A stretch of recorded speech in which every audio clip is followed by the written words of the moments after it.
Semuanya berawal di kantor polisi. Tempat kejadiannya seperti pasar yang kacau balau. Aku melihat seorang pria yang mabuk berat, matanya melotot liar, sedang mengalami sakau di tengah kantor. Selusin polisi mengerumuninya tetapi tidak berdaya, seolah-olah mencoba memadamkan api dengan bensin. Dia berteriak, meronta, seolah-olah kerasukan setan. Dan kemudian, sang pahlawan muncul. Itu adalah aku, Denny. Tanpa banyak bicara, aku hanya diam-diam mengeluarkan sebotol soda. Seolah-olah dengan keajaiban, pria itu tiba-tiba menjadi jinak seperti anjing. Para polisi ternganga. Mereka kesulitan selama berjam-jam, sementara aku hanya membutuhkan sebotol minuman ringan untuk menyelesaikannya dengan mudah. Perkenalan yang sangat mengesankan, bukan? Setelah semuanya tenang, aku duduk berhadapan dengan penjahat kecil itu. Pria ini juga termasuk orang dalam, dia tahu cukup banyak tentang dunia ini. Aku mengeluarkan setumpuk uang tebal, sebuah tawaran yang bisa mengubah hidupnya selamanya. Ambil uangnya, dan berikan aku nama pemimpinnya. Aroma uang terlalu menggoda, pria itu mengangguk cepat, kesepakatan selesai. Segera setelah itu, aku pergi mencari teman lama, seorang kurir bernama Chris. Ada persahabatan, tetapi bisnis tetaplah bisnis. Aku berkata terus terang, bantu aku menjebak bos besar, atau kau akan masuk penjara. Sebuah pengkhianatan yang cukup menyakitkan, tetapi Chris mengerti, untuk menangkap ular, kau harus bergerak seperti ular. Dia setuju. Keesokan harinya, anak buahnya datang mengambil barang dari Chris, seperti yang direncanakan. Sebuah kecelakaan terjadi, mobil mereka menabrak sedan mewah. Salah satu dari mereka sepertinya punya indera keenam atau semacamnya, dia berteriak, mundur, dan menginjak gas. Tapi sudah terlambat sayang, polisi saya menyerbu seperti lebah yang terusik, memblokir bagian depan dan belakang. Pemandangan setelahnya lebih seperti film aksi, kekacauan besar. Bocah-bocah itu juga cukup lihai mengemudi, kau pikir bisa kabur? Aku, Denny, turun dari langit, mengendarai Hummer dan langsung menabrak mereka. Aku memblokir jalan keluar mereka, dan dengan senyuman, menangkap ketiganya. Kau harus tahu, siapa aku. Setelah pengejaran itu, aku kembali ke kantor polisi dengan santai, melemparkan tumpukan uang seperti yang dijanjikan kepada pecandu narkoba di awal.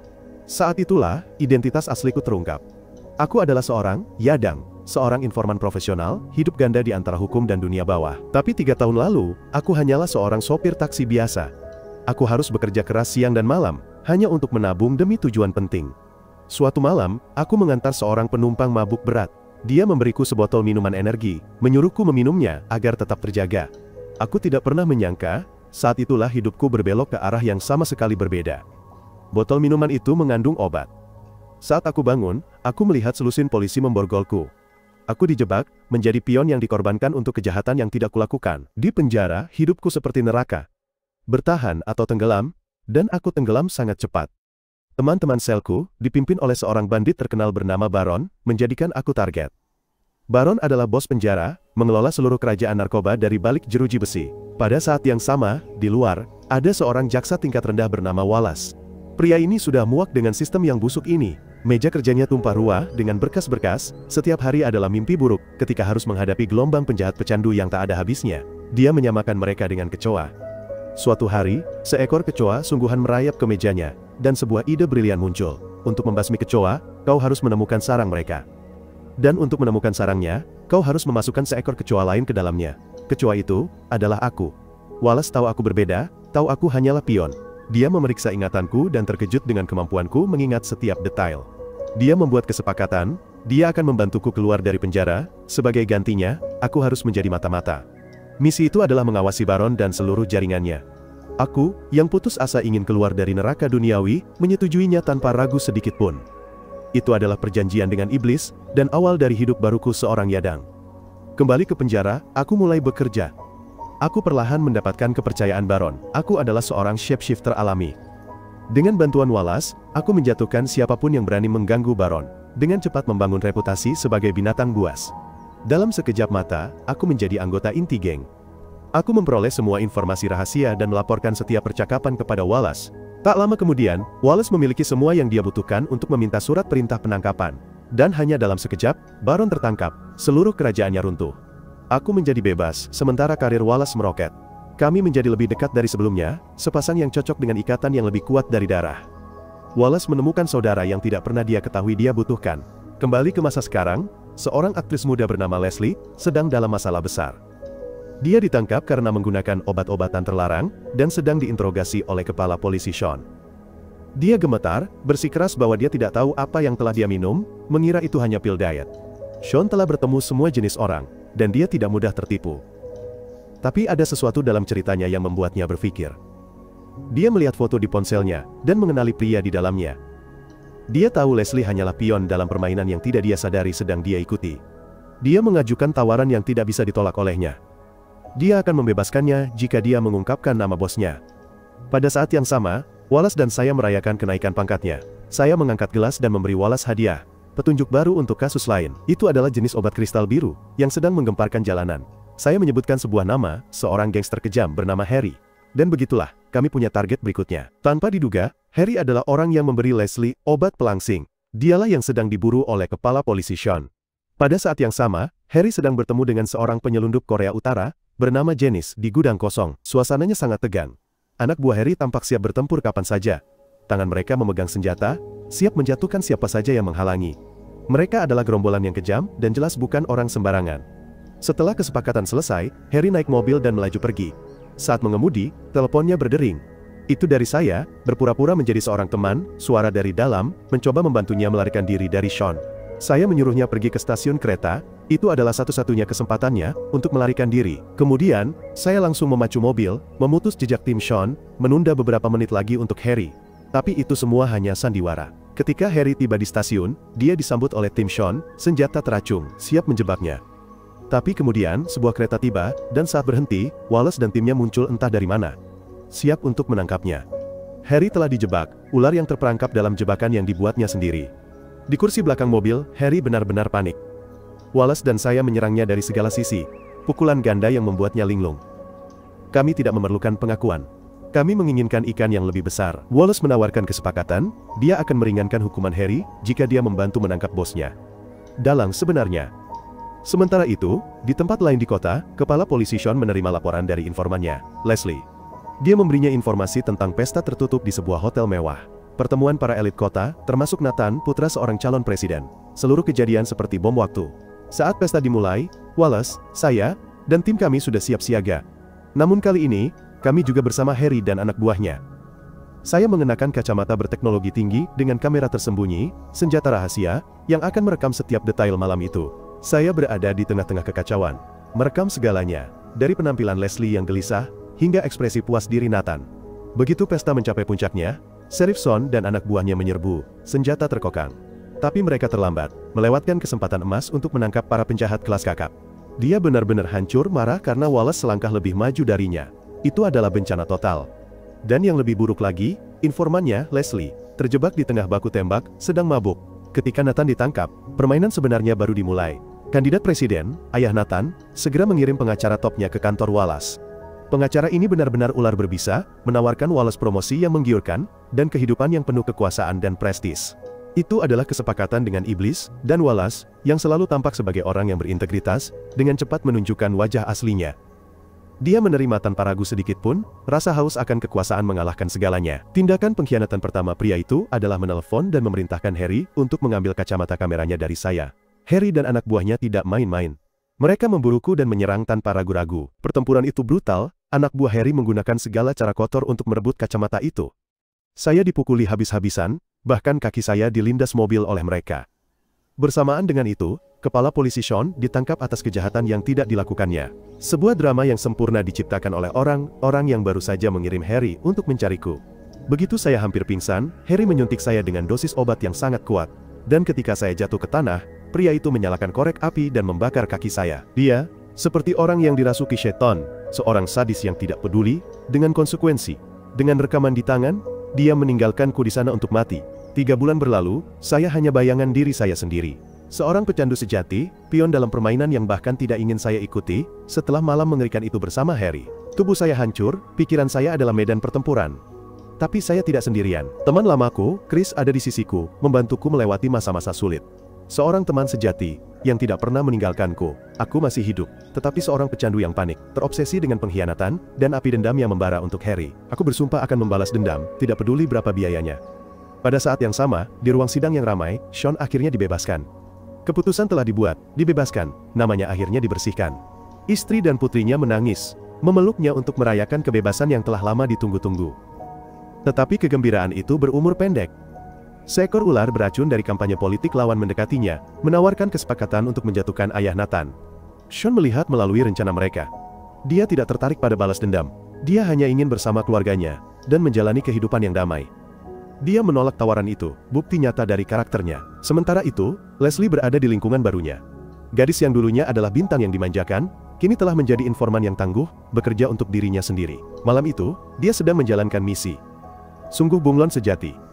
Dia mendapatkan informasi yang diperlukan dan sedang dalam pelarian ketika dia bertemu denganku. Kemudian, aku menyetrumnya dan membawanya pergi dalam keadaan tidak sadarkan diri. Larut malam itu, aku menemukan Sean. Darah Sean seolah membeku. Dia mengenali wajahku, wajah orang yang menurutnya menjebaknya. Dalam amarahnya, dia melayangkan pukulan, menghantam rahangku. Leslie muncul entah dari mana, menghentikan Sean melayangkan pukulan lagi. Kami bertiga berdiri di sana dalam keheningan, campuran emosi yang campur aduk, hingga akhirnya Leslie membawa kami semua ke ruangan terpisah. Aku menarik celanaku, memperlihatkan kakiku yang terbakar, mimpi buruk yang membuktikan bahwa aku juga seorang korban, sama seperti mereka. Di ruangan itu, aku mengungkap seluruh konspirasi. Aku memberitahu mereka bahwa Harry adalah monster, gembong narkoba yang kini memiliki seluruh pasukan, termasuk penyelundup Korea, Janice. Aku menjelaskan bahwa kami semua dimanfaatkan, hanyalah bidak dalam permainan yang lebih besar. Kami berbicara cukup lama, dan di akhir malam itu, kami membentuk tim impian. Rencana kami sangat sederhana. Aku dan Sean akan memburu Harry untuk mendapatkan rekaman itu, satu-satunya bukti yang bisa menjatuhkannya. Sementara itu, Leslie akan menyusup ke pesta yang diadakan Nathan untuk merekam lebih banyak bukti dan mengakhiri permainan ini sekali selamanya. Keesokan harinya, Sean dan aku tiba di depan rumah Janice, seorang penyelundup Korea. Janice adalah wanita yang pendiam, dan dia tidak tertarik dengan misi kecil kami. Tetapi ketika dia mendengar targetnya adalah Harry, sikapnya berubah. Dia punya dendam pribadi terhadap pria ini. Dia setuju untuk bergabung dengan tim kami, dan mengungkap seluruh operasi penyelundupan Harry. Dia menjelaskan bahwa para pengemudi adalah orang yang terbiasa, dan akan selalu berhenti di restoran yang sama sebelum setiap pengiriman. Ini adalah tiket emas kami, kesempatan sempurna untuk menjatuhkan Harry sekali dan untuk selamanya. Tanpa membuang waktu, kami berdua pergi ke restoran untuk mencari target kami. Begitu kami tiba, kami melihat pengemudi itu ada di sana. Dia adalah pria yang besar, dan bersamanya adalah tangan kanan Harry. Itu dia. Tapi kemudian, sebuah sedan hitam melaju, dan Harry keluar. Darah Sean seolah membeku. Dia kehilangan ketenangan dan pikirannya menjadi kacau. Dia menerjang ke depan, seekor serigala tunggal, sepenuhnya mengabaikan rencana, mengubah tempat itu menjadi kekacauan. Restoran itu, kini menjadi medan pertempuran, dengan Sean sendirian melawan antek-antek Harry. Sementara itu, Harry berusaha melarikan diri, tetapi dia berpapasan denganku. Kami berdua berhadapan, pertarungan hidup atau mati antara dua musuh bebuyutan. Akhirnya, Harry tertangkap. Kami menjatuhkannya, dan darinya, kami mendapatkan rekaman kamera tiket emas kami. Pada saat yang sama, Leslie sedang berakting. Dia berada di pesta yang diadakan Nathan, dan tempat itu benar-benar sebuah sirkus. Dia adalah seorang ahli di bidangnya, dan meskipun di bawah pengaruh narkoba, dia mencatat setiap detail. Dari wajah orang paling berkuasa di negara ini, hingga transaksi narkoba yang terjadi tepat di depan mata. Saat saya merayakan kemenangan, saya menyadari kebenaran yang menyakitkan. Sebuah pukulan telak membuatku terkejut. Saya menemukan bahwa orang yang menyebabkan semua penderitaan saya adalah Wallace. Saudara teman pria, yang saya percayai untuk menyerahkan hidup saya. Tanpa sepengetahuan saya dan Sean, Wallace selangkah lebih maju dari kami. Salah satu anggota tim Sean adalah mata-mata penyusup di organisasi kami. Dan dia memberitahu Wallace segalanya. Wallace tahu kami datang untuknya. Dia segera menelpon Nathan, memperingatkan bahwa Leslie adalah informan. Tapi Leslie lebih cepat. Dia melarikan diri bersama Chris. Saat Leslie dan Chris pergi dengan mobil, Sean menelpon mereka, suaranya penuh kelegaan. Dia memberitahu mereka bahwa mereka berhasil, bahwa mereka akhirnya akan bebas. Sean tiba-tiba menyebutkan kasus yang merenggut segalanya dari Leslie, dan dia menunjukkan wajah penuh penyesalan. Tetapi tiba-tiba, mobil Chris ditabrak truk yang datang. Keadaan menjadi lebih buruk. Leslie hanya beberapa detik dari kematian. Orang-orang Nathan muncul, merebut ponselnya, dan mengakhiri hidupnya. Saya dan Sean tiba di tempat kejadian, dan benar-benar hancur, hati kami hancur karena kehilangan seorang teman, dan bukti yang menyertainya. Sean sangat marah sehingga dia tampak seperti dirasuki, suaranya penuh amarah, saat dia memberitahu saya bahwa kematian Leslie dan Chris tidak akan sia-sia. Kami membutuhkan rencana baru, sesuatu yang akan memukul Wallace di titik terlemahnya. Aku, melihat pandangan Sean, memutuskan untuk menggunakan satu-satunya yang tersisa. Rekaman hotel itu, aku mengirimkannya ke Wallace sebagai umpan. Satu kail untuk menangkap hiu. Dan itu berhasil. Kami berdua akhirnya bertemu, dan itu adalah momen tergelap film ini. Aku menatap mata pria yang pernah kupanggil saudara, hanya untuk melihat wajah iblis itu sendiri. Wallace bahkan tidak mencoba menyembunyikannya. Dia menganggapku sebagai pion, seorang penjahat kecil, yang entah bagaimana menghalangi jalannya. Keesokan harinya, aku bertemu Janice. Sean sedang merencanakan untuk menyerahkan rekaman itu kepada saingan Nathan, sebuah langkah yang akan menjatuhkan seluruh kampanye kepresidenan. Tapi Janice punya rencana rahasia. Dia mengkhianati kami, tikaman dua sisi, dan ketika Sean sedang dalam perjalanan untuk melakukan pertukaran, dia disergap dan ditangkap. Tapi yang tidak diketahui Wallace adalah rekaman Sean hanyalah salinan. Aslinya masih bersamaku. Wallace merasakan tembok mulai menutup, membuat langkah yang diperhitungkan. Dia merilis salinan rekaman itu ke publik, sebuah pertunjukan untuk menjadikan dirinya pahlawan. Wallace mulai menginterogasi Sean, menanyai di mana ia menyembunyikan rekaman itu, dan di mana aku berada. Tapi Sean tidak mau mengalah. Jadi Wallace mengancam akan membahayakan keluarganya. Itu adalah langkah kotor, tapi berhasil. Sean akhirnya menyerah, mengungkapkan lokasiku. Wallace segera menelpon Harry, memerintahkannya untuk membunuhku. Ketika tekanan publik meningkat, Nathan terpaksa menjalani tes urine mendadak. Itu adalah mimpi buruk, dan dia tahu dia dalam masalah besar. Tapi sebelum sampel diuji, seorang karyawan muncul entah dari mana, memberinya sampel palsu untuk ditukar. Semuanya adalah bagian dari rencana yang lebih besar dan lebih jahat yang disusun oleh Wallace, yang mengakibatkan Nathan dinyatakan bersih. Segera setelah itu, serangkaian politisi dan pejabat datang untuk mengucapkan selamat kepada Wallace dan Nathan. Dengan pemuda itu, terbukti tidak bersalah, kampanye kepresidenan ayahnya mencapai puncaknya. Mereka menyalakan TV untuk menonton debat presiden, tetapi ada sesuatu yang tidak beres. Seorang reporter mulai berbicara tentang siaran langsung, percakapan rahasia antara Nathan dan Wallace yang disiarkan ke seluruh negeri. Dalang dibalik semua ini tidak lain adalah saya, pria yang mereka kira telah dikalahkan. Sementara itu, Harry sedang menuju mobil saya, siap untuk mengakhiri saya. Namun, ia disergap secara tak terduga oleh tim Janice. Itu adalah kejutan, tusukan dari belakang yang tidak ada yang menduga. Kemudian, terungkap bahwa pengkhianatan Janice juga merupakan bagian dari rencana saya. Saya telah memainkan permainan panjang, seorang dalang sejati dengan rencana yang begitu gila, sehingga pasti berhasil. Harry benar-benar hancur, seluruh kerajaannya runtuh di sekelilingnya, dan hidupnya berakhir malam itu. Terungkap juga bahwa penangkapan Sean bukanlah kesalahan, itu adalah bagian dari rencana saya. Saya tahu, Wallace akan datang mencari Sean untuk mendapatkan informasi, dan saya siap untuknya. Selama interogasi, Sean menukar pemantik api Wallace dengan yang dilengkapi alat penyadap, satu bukti yang akan menjatuhkannya. Seluruh dunia Wallace hancur di sekelilingnya. Dalam amarahnya, dia melesat, memburu saya. Dua orang akhirnya bertemu di atap. Duel 1 lawan 1, antara dua orang yang dulunya adalah teman, seorang yadang dan seorang jaksa, pun dimulai. Setelah siaran langsung, dampaknya adalah kekacauan. Ayah Nathan kehilangan kepercayaan publik, karier politiknya hancur berantakan. Nathan sendiri adalah kekacauan, pikirannya adalah medan perang setelah terungkap di televisi. Di sisi lain, Wallace tidak bisa lagi menghindari hukum. Dia sudah tamat, dan semua orang tahu itu. Rezim terornya telah berakhir. Bencana bagi orang yang pernah mengira dirinya tak tersentuh. Dalam momen terakhir film, kita melihat saya kembali menjadi diri saya yang sebenarnya. Membuat kesepakatan dengan Janice. Saya menerima sejumlah besar uang, hadiah untuk kerja keras saya. Namun yang tidak saya ketahui adalah Sean mengawasi saya dari jauh. Saat kesepakatan hampir selesai, terjadi penggerebekan polisi, dan itu adalah kekacauan. Saya mengambil tas uang itu, dan melarikan diri, dengan Sean mengejar di belakang. Aku dan Sean saling berhadapan, tapi alih-alih menangkap, kami berdua tertawa terbahak-bahak. Kami berdua telah menemukan cara kami sendiri untuk menegakkan keadilan dengan cara kami sendiri, di luar sistem yang mencoba menghancurkan mereka. Aku dan Sean memutuskan untuk membagi uang itu, sebuah tindakan pemberontakan terakhir. Jabat tangan antara dua pria yang telah melalui neraka. Ceritaku sampai di sini, pastikan kamu berlangganan saluran, dan menyalakan notifikasi. Terima kasih sudah menonton sampai akhir dan sampai jumpa lagi.